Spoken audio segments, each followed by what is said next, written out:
Mga sakop sa Philippine Army sa Central Command nga naka-recover na sa coronavirus, mi-donate sa ilang convalescent plasma aron magamit sa mga COVID patient nga nanginahanglan ini.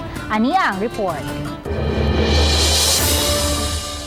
Buntag pa lang naglinya nga may patuman gihapon sa physical distancing.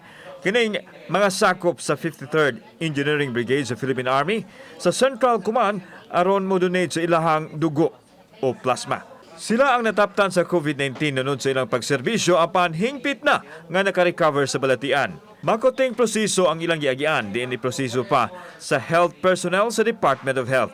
Pwede na to siya ma-process into 3 components: packed RBC, plated concentrate, and fresh frozen plasma.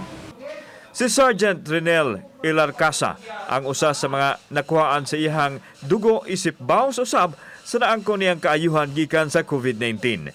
Matod niya, ang pag-ampo inubanan sa paningkamot sa pagpalig-on sa lawas ang armas sa iyang pagbuntog sa virus. Sa mga nagpositive, ayaw lang mo og kawala og paglaom, ampo sa Ginoo, og positive, kinahanglan nga magpositibo lang gyapon mo sa inyong panginabuhi sa pang-adlaw-adlaw. Samtang ipinayag sa ilang labaw nga si Colonel Gerardo Catindoy nga wa matarog ang ilang tinguha sa pagserbisyo bisan pa man sa nasinati nga pagsuway sa ilang mga sundao nga nadaptan sa COVID. Doon na pa'y ubang mga sundalo nga asymptomatic nga naa sa ilahang isolation facility. Initially, meron po kaming recovered na 26 COVID positive and declared negative na at saka cleared na sila. So sila pong lahat ay we're encouraged kasi voluntary lang po ito na mag-donate po ng blood plasma.